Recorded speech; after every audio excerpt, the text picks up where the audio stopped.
Nous allons étudier le Daf Kav Gimel dans Masechet Baba Kama et nous commençons à la seconde ligne Amar Rava. On avait vu le Marloket Rabbi Yochanan Resh Lakish au sujet du feu lorsque l'on propage un feu ou qu'un feu se propage. Est-ce que la propagation du feu ressemble à un projectile que j'ai lancé ou est-ce que ça ressemble à mon animal, mon objet qui endommage quelqu'un? Et on avait vu des preuves que c'était Mishum Chitzav, que ça ressemblait plus à Chitzav, à une flèche, à un projectile comme Rabbi Yochanan. Et là-dessus, maintenant, on nous dit Rava, Marava, Kachal et Abaye. Abaye avait un problème, les mains d'Amar Ishum Mishum Chitzav, avec la vie qu'on vient de citer, qu'on avait confirmé précédemment avec une Mishnah, avec une Braïta, avec un Pasuk, qui disait que c'est Mishum Chitzav, que c'est comme une flèche ou un projectile. Tamoun Be'esh, des patins, Hamana, Ichim Eshkachatla. Comment trouver le cas où on sait que la Torah dit que lorsque le feu endommage un objet qui est caché dans autre chose, on a une botte de foin qui prend feu à cause du feu qu'on a mis qui s'est propagé. La botte de feu contient des objets, les objets qui sont cachés dedans ne doivent pas être payés par celui qui a déclenché l'incendie. Alors, cette halakha, comment on peut la trouver? Comment on peut trouver cette halakha si on pense que c'est Mishum Chitzav, alors que lorsque l'on lance un objet, une flèche ou un objet, et qu'on casse quelque chose avec, on devra payer à la fois ce qui est visible extérieurement et à la fois ce qui est à l'intérieur. Donc du coup, on a du mal à comprendre comment on peut dire que le feu c'est comme un objet qu'on lance, alors que dans cette halakha qui nous dit que l'incendie ne provoquera pas un dédommagement de ce qui est caché, on voit qu'on fait différemment. Mais Nichale, et comment il a répondu? Il s'est arrangé. Nichale, kegon shenaflad leka l'otochatser, en disant que quand est-ce qu'on va avoir ce cas-là finalement où on dispensera l'incendiaire de payer la valeur de ce qui était caché, qui est dans un cas où le feu s'est déclenché, et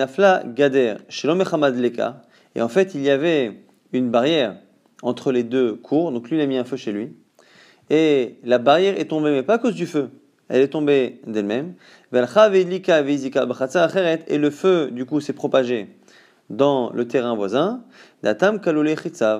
et du coup, là-bas, même si on pense que la propagation du feu, c'est comme un projectile que j'ai lancé, comme là, le projectile qu'il a lancé, entre guillemets, c'est un projectile qui normalement aurait dû être arrêté par la barrière, et que la barrière finalement a été enlevée. D'une autre manière, on ne peut pas lui donner le statut après la barrière, on ne peut pas lui donner le statut d'un objet qui a été lancé, puisque finalement, même si c'est indirectement de sa faute, au final, ça ne faisait pas partie de la trajectoire de son objet ou de son feu, et donc c'est pour ça que on n'a plus ce statut-là de chitzav, de flèche, et c'est pour ça que de l'autre côté du jardin, il ne paiera que ce qui est visible et pas ce qui est caché. La Gemara dit, ici c'est ça, la inyan galo inami, kalole chitzav.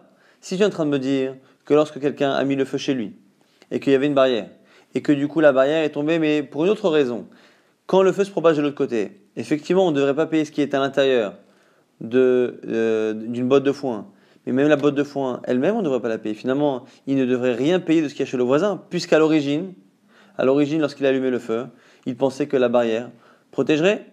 La Gemara dit, et là les man de Hitle Mishum Chitzav, Hitle Mishum Mamono. À cause de la question qui finalement ne peut pas être répondue avec cette histoire de barrière qui est enlevée ou pas, on a un vrai souci. Si on pense comme Rabbi Yochanan que le feu c'est comme mon projectile, à ce moment-là, je devrais payer. Et là, on ne comprend pas. La Gemara nous dit l'allemand de Hitle Mishum Chetzav, Hitle Nami Mishum Mamono. La Gemara nous dit quoi? Celui qui pense que si Mishum Chetzav, que le feu c'est comme un projectile, c'est aussi Mishum Mamono, c'est aussi le statut d'un animal que je possède et qui crée un dommage. Et donc, dans notre cas, puisque on a vu qu'il y avait une barrière à l'origine, et du coup cette barrière fait qu'on ne peut pas le rendre coupable comme un objet qu'il a lancé et qui est endommagé, puisque à l'origine l'objet aurait dû s'arrêter ou le feu aurait dû s'arrêter à cause de la barrière. Du coup, on a effectivement Mitzadé de ce côté-là, on ne peut plus le rendre coupable ni pour la botte de foin ni pour ce qui est à l'intérieur. Mais par contre, comme ça aussi le statut de mamono, de mon animal, et mon animal lorsqu'il va encorner même après la barrière, finalement je suis responsable. Donc la Gemara nous dit Ukegon sheyalo legodra velogdara.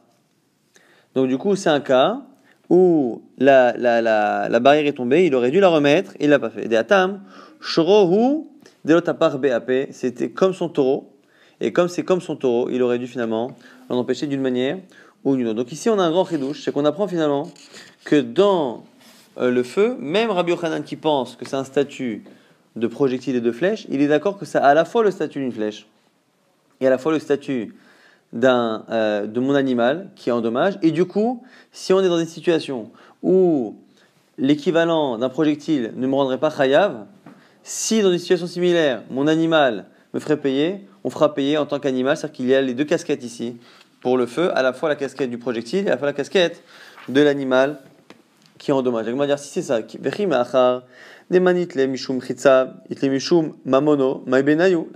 c'est ça. Si finalement, lorsque on pense que c'est chitza, que c'est comme un projectile, on pense aussi que c'est comme mammon. Quelle est la nafkamina entre les deux? Bon, il y a une nafkamina entre les deux, c'est le cas qu'on vient de citer par exemple. Dans le cas, on ne peut pas lui faire payer un statut de projectile, parce que la situation fait qu'un projectile serait pas chayav, mais un animal oui. Donc c'est la première réponse. Mais au-delà de ça, la Gemara a l'air de poser une question un peu plus générale. Est-ce que finalement, la marloquette n'est pas trop restreinte? Il y a une nafkamina, c'est qu'on le fait payer ardbar dvarim. Quelqu'un qui lance une flèche sur un homme, il doit lui payer 4 amendes. Nezek le dommage, tsara la souffrance, ripouille les soins médicaux, les chevettes et le temps de travail que la personne aura perdu à cause de sa blessure ou de sa maladie. Donc on a 4 dédommagements que l'on doit faire. Nezek, tsara, ripouille et chevet. Alors que si c'est mon animal qui a endommagé la personne, on paiera seulement le nezek, seulement le dommage. Et donc du coup, dans tous les cas déjà, c'est important de savoir que même si on pense que c'est mammon, que c'est mammono, et que parfois, effectivement, on ne peut pas appliquer le din du projectile, on applique le din de mammon, mais dans 3 quarts du temps, on préfère appliquer le din du projectile parce qu'il y a plus de choses. Donc on voit ici qu'en général, on applique le din d'un projectile qui est plus chamour, donc on lui fait les 4 dédommagements, et dans certains cas, on ne peut pas appliquer le din de projectile, comme c'est par ailleurs comme un animal, on lui applique ce statut-là. On prend la Mishnah qui disait que Alachara Meshalem, lorsqu'on a un animal, qui est un chien par exemple, qui a pris un objet à manger, et collé à l'objet à manger, il y avait une allumette ou une brindille qui était allumée, le chien est parti manger son aliment ailleurs, et à l'endroit où il est parti avec l'aliment, il a emmené cette petite flamme, et du coup, il a causé un incendie. On a dit qu'on paiera la totalité du pain qu'il a volé, parce que le pain qu'il a volé, effectivement, il faudra le payer. Par contre, on ne paiera sur l'incendie que la moitié, parce que ce n'est pas quelque chose qui est fréquemment causé par un chien. La Gemara a dit, Man chayav, qui doit payer? La Gemara a dit, Baal Kelev. C'est le Baal Kelev. Donc, quand on dit qu'on paye Khatsinezek, la moitié du dommage de l'incendie, la Gemara dit, qui va payer la moitié de l'incendie? C'est le propriétaire du chien. La Gemara pose une autre question, il dit, mais attends, c'est vrai que c'est le propriétaire du chien qui a laissé son chien emmener l'aliment avec l'allumette. Mais à la base, qui a laissé le feu déjà? Pourquoi on ne fait pas payer également celui qui avait posé à côté du pain du feu? Donc on a ici 2 personnes, un qui est propriétaire d'un chien, un autre qui est propriétaire, qui a mis un feu quelque part, et le chien vient chercher le morceau de pain qui appartient à la personne, et en même temps le feu avec. Pourquoi on ne fait pas payer celui qui a causé le feu? La Gemara dit, mais chez Shimer Gahalato, c'est un cas où celui qui avait allumé le feu l'avait protégé, de telle sorte à ce qu'on ne pouvait pas le prendre et créer un incendie avec. La Gemara dit, chez Shimer Gahalato, Maïba Ekelevatam, s'il l'a protégé, c'est-à-dire qu'il a empêché qu'un animal vienne transporter ces gachelettes-là. Si c'est ça, comment c'est arrivé? Comment le chien il a pu les prendre alors? Il a dit Beshechata, c'est un chien qui a creusé.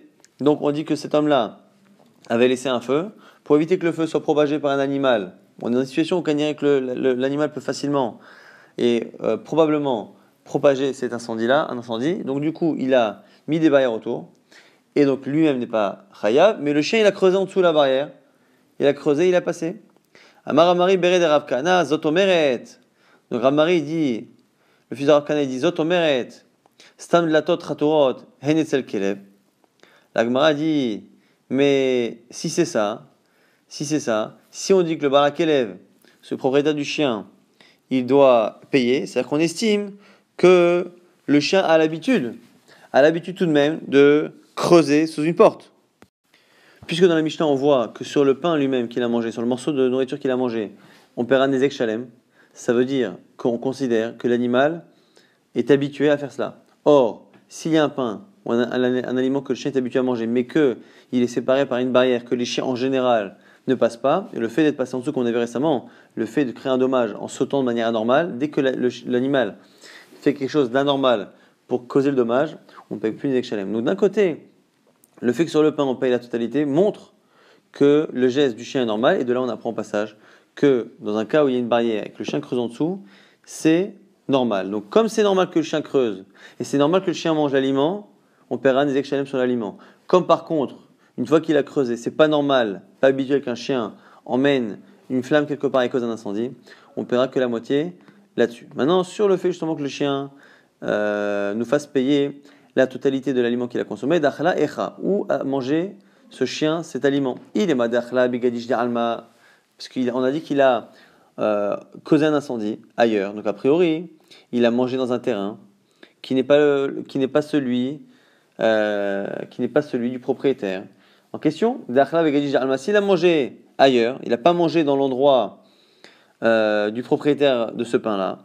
Ah ben, c'est pas possible parce qu'on a besoin que pour être chayav sur chaîne, sur le fait de brouter ou de manger, le propriétaire de l'animal doit avoir un animal qui a mangé, bien dans le champ justement du nizak de la victime. Veleika, et là c'est pas le cas puisque s'il a causé l'incendie, c'est que ailleurs, qu'il est parti ailleurs. Donc faut dire que c'est un cas où finalement il a fini par manger le pain ou l'aliment dans le terrain de justement celui à qui appartient la chara.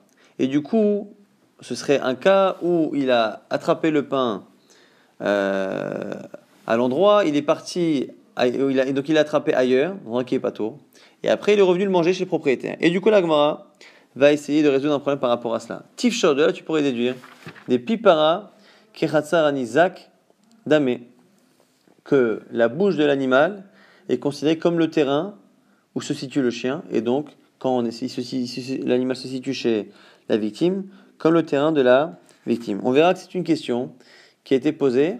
Est-ce que quand on demande à ce que l'animal consomme sur le terrain de la victime pour qu'on puisse appliquer le din de chêne, lorsque l'animal vient et broute directement l'herbe à cet endroit-là, il n'y a aucun safek.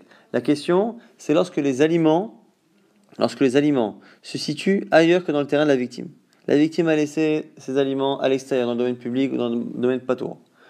L'animal de quelqu'un est venu, a pris ces aliments-là. S'il les consomme à l'extérieur, il n'y a aucun problème. S'il les prend dans sa bouche, qu'il va maintenant chez la victime, chez le propriétaire de cet aliment, et qu'il va les manger là-bas.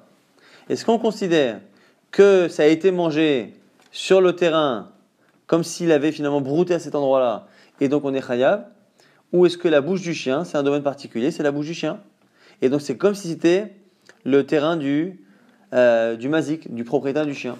Et donc du coup, on pourrait, avec notre cas, éventuellement, déduire cela, des ikhatsar mazik dame, car si tu dis que le chien, la bouche du chien, c'est comme le domaine du propriétaire du chien, leimale, ma ba'i riftar, befuma dechalbai, que fait ton pain dans la bouche de mon chien? C'est-à-dire que si on estime, donc là on a un cas où le chien a pris la galette ou le pain dans un domaine qui n'appartient pas à la victime. Il a pris ce pain-là là où il n'aurait pas dû être, il le prend et il va le manger dans le terrain, et du coup, dans ce cas-là, on se pose la question, est-ce que la bouche de l'animal, c'est considéré comme le terrain du mazik ou pas? Et le fait qu'on le fasse payer, ça prouve que finalement, on considère que même s'il est dans la bouche de mon chien, il n'est pas comme dans ma propriété, il est encore sur le terrain, donc ça veut dire que bien il a brouté, il a mangé sur le terrain de la victime.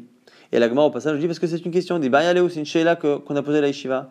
Pipara, la bouche de la vache, mais c'est pareil la vache ou le chien, Kachatzar nizak dame ou Kachatzar mazik dame. Est-ce que c'est comme le domaine de la victime où on se situe, ou est-ce que c'est le domaine du propriétaire de l'animal? Maintenant, sur cette question, on pose une question. Alors si on dit que c'est comme le domaine du propriétaire de la vache, quand est-ce qu'on va avoir Shen? Quand est-ce qu'on va avoir ce chiyuv-là de l'animal qui a brouté? Alors, intéressant que, normalement, on l'a lorsque déjà l'animal vient brouter et vient arracher, prendre l'objet une fois qu'il est dans le propriétaire du mazik. Mais dans le cas où c'est un ptour, quand est-ce qu'on va trouver le cas? Maramari, Bere de Rav Kahana, première réponse, c'est Gon. Shin hakecha bakotel et anaata. Lorsque l'animal vient et se frotte au mur pour son plaisir, et finalement, ça fait un dommage au mur, ve tinfa perot la anaata, ou qu'elle a fait un geste par plaisir, non pas pour consommer, et à ce moment-là, elle a abîmé les aliments. À partir du moment où l'animal a endommagé sans volonté d'endommager, mais juste pour le plaisir, ça redevient comme chêne. Parce que chêne, encore une fois, c'était le fait de consommer ou d'abîmer avec un plaisir. Matkifla marzoutra object, il dit ve'a baina kasha va er agala la tumo veleika. Mais non, parce que le digne de chêne, de bi'er, on apprend d'un verset dans Menachim qui dit qu'il faut que ce soit une consommation totale. Kasha va er agala la tumo. On compare là-bas, on parle de mevaer, bi'er, atumo, de manière totale. Comme l'animal qui broute atumo jusqu'à la fin de l'herbe. Veleika, et là c'est pas le cas, puisqu'il n'a fait qu'endommager. L'agma dit Ravinama, les Shav Salmé, l'agma précise, il donne des exemples. Dans un cas où elle s'est frottée au mur et que finalement les pierres sont complètement tombées et le mur n'existe plus. Ravashi Amar, des passae, passouré, où lorsque l'animal a marché sur des végétaux, elle les a complètement écrasés, donc impossible qu'on en tire quoi que ce soit. Et là, on peut trouver des cas où l'animal a endommagé pour son plaisir, donc ça rentre dans chêne, et qu'il y ait une destruction totale, comme ce qu'on demande en chêne grâce au passou de Kasha Iva Er Agalal A de Tumo, et donc on a un cas de chêne que la Gemara a demandé. En tout cas, maintenant, ce qui est intéressant, c'est que on a dit qu'on pouvait peut-être de notre réponse précédente répondre à cette question-là, mais déjà la Gemara va chercher maintenant cette fameuse question. Est-ce que Pipara, est-ce que la bouche de l'animal est considérée comme étant le domaine du propriétaire de l'animal ou le domaine de la victime où l'animal se situe actuellement? Tashma vient apprendre avec une Mishnah. Shisabo est à Kelev, Shisabo est un Nachash, Patour. Quelqu'un qui lance un chien contre quelqu'un, qui lance son serpent contre quelqu'un, Patour, il est dispensé. L'Agma dit Man Patour, mais chasser Patour. Vechaya Baal Kelev. Ce qu'on a l'air de dire en disant ici que celui qui a envoyé le chien est Patour, on a l'impression finalement que c'est celui qui envoie qui est Patour, qui est dispensé. Mais le propriétaire, il est Chayav. Et si tu dis que la bouche d'un animal, c'est le domaine de son propriétaire, il peut dire à la victime, Limale, Mai ba'ayadach, befume de kalbaï, que fait ta main dans la bouche de mon chien, entre guillemets, et donc du coup on ne peut pas rendre Chayav dans tous ces cas, les propriétaires, à partir du moment où la bouche de l'animal ou le dommage va être causé quelques instants après par la morsure, on ne peut pas le rendre chayav si on estime que c'est chez lui. Puisque finalement, lorsque quelqu'un rentre chez moi et qu'il est blessé, encorné par mon animal, je peux lui dire qu'est-ce que tu faisais chez moi. La Gemara dit Eima patour af méchassé. La Gemara dit non, mais tu t'es trompé. Dans la Braïta, lorsqu'on dit que celui qui envoie un chien ou un serpent, il est dispensé, c'est pas que lui est dispensé mais que les propriétaires ne le sont pas. C'est que même lui est dispensé, mais le propriétaire, évidemment qu'il l'est. Et il y a une autre possibilité, DFK lénivé et sarté. Dans un cas où le chien a endommagé avec sa dent, mais sans mordre. C'est-à-dire que la main de la personne ou la partie qui a été mordue n'était pas dans la bouche. Donc, comme s'il y avait une dent qui était sortie et qu'il avait blessé avec cette dent qui est sortie, mais qui n'est pas dans la bouche. C'est un cas un peu particulier, mais une manière de dire qu'on peut se retrouver avec un cas de morsure sans forcément que ce soit dans la bouche. Tashma vient encore une fois essayer d'apprendre est-ce que la bouche de l'animal vaut comme le domaine du propriétaire de l'animal ou pas, ou comme l'endroit où se situe l'animal. Ishirbo est un achash, quelqu'un qui a pris un serpent. Alors cette fois, il n'a pas lancé. C'est pas Shissa, il a lancé le serpent. Il a mordu l'homme avec le serpent. C'est-à-dire qu'il a pris la tête du serpent, il lui a ouvert la bouche, et il a emmené le serpent avec ses dents et il a posé, il a créé la morsure, donc il a vraiment appuyé, fait en sorte que le serpent morde et la personne en est décédée. Rabbi Yehuda mechayev, Chachamim potrim. Rabbi Yehuda, il dit qu'il est chayav, Chachamim dit qu'il est pato. Amar Rabbi Chaba Yaakov, bien sûr, Rabbi Yaakov dit Keshetim Tselomar. Je vais t'expliquer ce que ça veut dire cette marloquette. Les divrei Rabbi Yehuda, Erez Nachash, Ben Shinavo Omed. Pourquoi Rabbi Yehuda, il est mechayev parce qu'il pense que le venin, il est entre les dents de l'animal. C'est-à-dire que le venin est là quoi qu'il arrive. Et du coup, le serpent n'a rien fait. Comme c'est l'homme qui a pris la tête du serpent, qui a fait planter les dents dans la peau de la victime, et que Rabbi Yehuda pense du coup que le venin est là naturellement, et que le serpent n'a rien à faire pour le sortir, du coup, le serpent n'a rien fait. Le serpent n'ayant rien fait, c'est le propriétaire qui est chayav. Et c'est pour ça qu'il est chayav. Le fichar, makish besaïf. Et du coup, c'est pour ça que le propriétaire, on va le mettre à mort, besaïf, au couteau, à la lame. Pourquoi ? Parce qu'il est indigne d'un tueur, comme s'il tuait quelqu'un de manière classique avec une arme. Venachash, pato. Et par contre, l'animal ne sera pas mis à mort, parce que l'animal lui-même n'a pas tué. Les divrei chachamim, erez nachash me'atzmo maki. Ah, et pourquoi chachamim dispense celui qui a créé la morsure ? Parce que eux pensent que quoi qu'il arrive, même une fois qu'on a mis les dents du serpent dans la peau de la personne, il faut qu'il y ait une action de l'animal pour injecter le venin depuis les dents jusqu'à la peau. Les fichar, c'est pourquoi nachash et biskila, le serpent sera lui-même mis à mort, makish patour, et celui qui a fait cette morsure-là, lui-même sera dispensé, puisque finalement, même si c'est lui qui a provoqué tout de même, mais pas 100%, parce qu'à la fin, c'est tout de même l'animal qui a fait quelque chose. Viyamar, si tu dis, pipara, kechatsara mazik damé, et du coup, on veut te dire de là que la bouche de l'animal ne peut pas être considérée comme la propriété du propriétaire, parce que sinon, la même chose, les malais, maïba yadar, befuma de chavay, puisque ta main s'est retrouvée dans la bouche de mon serpent, finalement, on ne peut pas me faire payer lorsque le dommage a été causé chez moi. La Gemara dit non, c'est pas une preuve. Pourquoi ? Là-bas, la inyan ketala lo amrinan. Là-bas, la mise à mort de l'animal n'a rien à voir avec ça. C'est qu'on n'applique pas ce principe-là à la mise à mort de l'animal. Et donc, même si selon Chachamim, on a dit que l'animal est tué, le fait que l'animal soit tué n'est pas la preuve que la bouche de l'animal n'est pas la propriété du mazik. Parce que autant, par rapport à lui, il peut dire, voilà, ne me faites pas payer, parce que finalement, ça s'est passé dans mon domaine, on peut très bien dire ça, mais ne tuez pas l'animal, parce que ça s'est passé dans mon domaine, non. Donc du coup, ce qu'on est en train de dire, c'est que même chez soi, et la Gemara va prouver cette chose-là. La preuve, c'est, Omina Timradou, je sais dire ça, des années, c'est une braïta. Quelqu'un qui rentre chez un autre sans lui demander l'autorisation. Et dans l'endroit du propriétaire, il y avait un taureau. Le taureau a tué le visiteur. À Shorbiskila, l'animal sera tué. Et les propriétaires de l'animal seront dispensés de payer. Le propriétaire du taureau peut lui dire, écoute, que faisais-tu chez moi ? Shoro Nami, la Gmadia et le taureau aussi. Pourquoi le taureau, quand on veut le tuer, on ne peut pas opposer à cette mise à mort du taureau, mais qu'est-ce que tu faisais chez moi ? Et là, de là, tu vois que même lorsque la victime était en tort et que la victime a été blessée dans le terrain du coupable, autant pour faire payer, pour dédommager, effectivement, il sera dispensé, mais la mise à mort de l'animal qui a tué un homme n'est pas dépendante de la responsabilité ou pas de la victime ou du propriétaire de l'animal.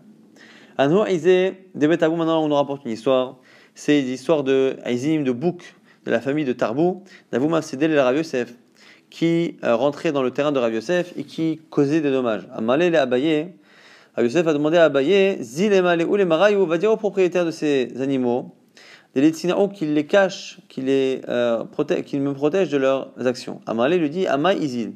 Pourquoi irais-je ? De I Azina Amarli, Amreli Ligdor, Mark, des Rabare, si je vais les voir, Amreli ils me diront, Ligdor Mar, que mon maître, que toi, Rav Yosef, Gdera Be'are, il n'y a qu'à faire une barrière, c'est à lui de faire une barrière pour protéger les animaux.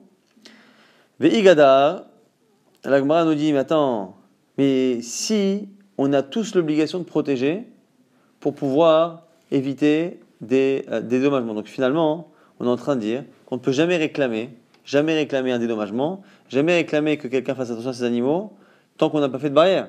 Alors si ça, tout le monde devrait faire une barrière. Et si on fait une barrière, quand est-ce qu'on va avoir chaîne? Comment pourrait-on être coupable de chaîne, du fait de brouter? Pourquoi? Parce que si pour être coupable, il faut qu'il y ait une barrière, s'il y a une barrière, c'est que l'animal ne peut pas passer. S'il y a une barrière, il ne passe pas. Et s'il n'y a pas de barrière, tu es en train de me dire que la victime est responsable. Et donc on ne pourra jamais faire payer chaîne à quelqu'un. La Gemara dit que chez Hatra, soit dans le cas où il y avait une barrière et que l'animal a creusé et est rentré, il a mis des nafil gouda belaylia, ou dans le cas où il y avait une barrière posée et qu'elle est tombée. Donc là, dans des cas où la victime n'est pas responsable, là on dira tout de même au propriétaire des animaux de payer. Maintenant, autre chose, Machiz Rav Yosef veitema Rabba, Nekis c'est Rabba, Nekis c'est Rav Yosef qui avait l'habitude de faire connaître que celui des Salkin et Ela qui monte, donc qui va de Bavel en Khosares, ou des Nartin et Tarta'a, ou qui descend donc d'Israël en Bavel, qui sache que Hané Aizé de Shuka, les boucs qu'on laisse dans la rue, en général il y avait des jours de marché, et le jour du marché on vendait les animaux, et parfois la personne arrivait la veille, et du coup laisser dehors, dans le domaine public ou dans la rue, laisser ces animaux que le lendemain on allait vendre et mettre, ou tuer pour vendre leur viande. Et du coup, en attendant, ces animaux-là avaient tendance à causer des dommages aux gens, à brouter, des massédés, matrinan, bemaraïou, très ou tlata zimné. Nous dit Rabba, Nekis Rav Yosef, donc on prévient les propriétaires 2 ou 3 fois. Itzayet, soit ils font attention à leurs animaux, veilo sinon, Amrena, on leur dit, Tiv, Amsehata avec Abel Zouzar. Écoute, fais la shrita et prends ton argent tout de suite, même si c'est pas encore le jour du chouk, débrouille-toi, c'est à toi d'assumer. Nouvelle Mishnah Ezeutam, c'est quoi l'animal qui est tam, qui est considéré comme n'étant pas dangereux? Vezeumarad, c'est lequel qui est habitué par contre à corner. Moi, Kosha Idou Shosha Yamim. Pour l'instant, on nous dit que le Mourad, c'est celui sur lequel on a témoigné qu'il a encorné 3 jours, 3 fois et 3 jours séparés, pas 3 fois le même jour. Parce que finalement, 3 fois le même jour, ça reste un seul comportement, mais 3 jours différents. Et tam, celui qui n'est pas. Mishéar Zorbo Shosha Yamim. Quand est-ce qu'il redevient tam? Lorsque, dans 3 journées différentes, il a eu l'occasion d'encorner, c'est-à-dire qu'il s'est retrouvé face à quelqu'un, face à un autre animal, qui a eu l'occasion 3 fois, 3 jours différents d'encorner, qu'il n'a pas fait. Divrei Rabbi Yehuda, ça c'est les paroles de Rabbi Yehuda. Rabbi Meir nous dit, Mu'ad kol she'idu bo shaparamim. Rabbi Meir pense que même 3 fois en un jour, c'est déjà Mu'ad. Vetam kol she'yut minokot misham shimbo veino nogar. Lui pense que dès que les enfants peuvent jouer et rester à côté de l'animal, à ce moment-là, il redevient tam. Donc on va essayer de résumer rapidement le DAF d'aujourd'hui. Donc le DAF Kav Gimel, on a vu que sur la marloquette Rabbi Yochanan et Resh Lakish, est-ce que finalement le feu qui se propage, c'est comme un projectile, ou est-ce que c'est comme mon animal qui endommage? On a dit que sur le Rabbi Yochanan, c'est comme un projectile, sur Resh Lakish, c'était comme le mammon. La Gemara avait hier dit que la Braïta et le texte et la Torah avait l'air de pencher plus comme Rabbi Yochanan, que c'est comme un projectile, mais on avait vu aujourd'hui qu'à cause d'une question, on est obligé de dire, contraint de dire que c'est à la fois comme un projectile, mais c'est à la fois comme du mammon, et on utilisera celui qui est nécessaire. C'est-à-dire que de manière générale, on dira que c'est comme un projectile pour, par exemple, lorsqu'il y a une blessure, faire payer les 4 amendes, Nizek, Tsahar, Ripouille et Chevet, à la victime. Mais par contre, si on est dans un cas où on ne peut pas finalement faire payer en tant que projectile, comme dans un cas où il y avait une barrière qui est tombée, et donc moi quand je lance un objet, qu'à l'origine il y avait une barrière, et que la barrière tombe, et que c'est pas de ma faute, et que finalement l'objet va derrière la barrière, on ne peut pas me faire payer pour ce projectile-là. Donc dans le cas où pour le feu il y avait une barrière, et qu'elle est tombée, et donc on ne peut pas me faire payer les dommages de la propagation du feu en tant que projectile, puisqu'un projectile de ce type-là ne me causerait pas de dédommagement à donner, à ce moment-là, on applique l'autre statut qui existe, la double casquette, l'autre statut qui est celui de mammon, comme si mon animal allait, et là même si la barrière est tombée, que mon animal est parti brouter ou encorner, je devrais payer. Ça, C'était pour expliquer donc l'avis de Rabbi Yochanan qui finalement est un avis double, à la fois Mammon et à la fois Chitzav. Ça c'est la conclusion. Après, on avait vu que le chien qui a finalement pris un aliment et est parti le manger ailleurs, on avait dit que dans la Mishnah, finalement, c'était un cas où il y avait une barrière. Il y avait une barrière et l'animal a creusé en dessous. Et donc, comme l'animal a l'habitude de creuser sous les barrières, le chien, du coup, je suis responsable à 100% du morceau qu'il a mangé après, mais je ne suis responsable qu'à moitié du pain, de l'incendie qu'il a déclenché ailleurs. Ça, c'était la Sougia sur le pain. Et la Gemara était restée sur une question. Quel est le statut de la bouche d'un animal, à la fois pour chêne, à la fois pour la morsure? Lorsque l'on a un animal qui cause un dommage avec sa bouche, est-ce que, lorsque ça se passe dans le domaine de la victime, on dit ça s'est passé dans le domaine de la victime, donc le propriétaire du chien ou de l'animal est khayab, ou est-ce que la bouche de l'animal et la propriété et le domaine du propriétaire du chien ou de l'animal, et du coup, l'autre peut se défendre et dire finalement, ton aliment, ta main n'avait rien à faire dans la bouche de mon animal, et la Gemara n'a pas réussi à trancher à cette question, mais la Gemara nous dit que quoi qu'il arrive, par rapport à une question, lorsqu'on a l'animal, quelqu'un qui vient chez moi, et que mon animal le mord et le tue, quoi qu'il arrive, même si je suis dispensé parce que ça s'est passé chez moi, le fait de mettre à mort un animal qui a tué un homme, c'est un autre problème. L'animal, quoi qu'il arrive, qui a mis à mort de lui-même, il devra lui-même être tué. L'animal sera tué, même si il n'y a la faute, le propriétaire n'est pas fautif. Et on était resté à la fin sur une Mishnah qu'on étudiera un peu mieux demain si tu veux. Marloquet Rabbi Meir Rabbi Yehuda sur la définition de tam, de Mourad. Quand est-ce qu'on devient Mourad? Est-ce que quand il y a 3 encornements, 3 jours différents ou le même jour? Et quand est-ce qu'on redevient tam? Est-ce que lorsque 3 jours aussi différents, l'animal aurait pu mais n'a pas encorné? Ou est-ce que le simple fait que les enfants puissent utiliser et jouer avec l'animal est suffisant pour dire que l'animal est redevenu tam?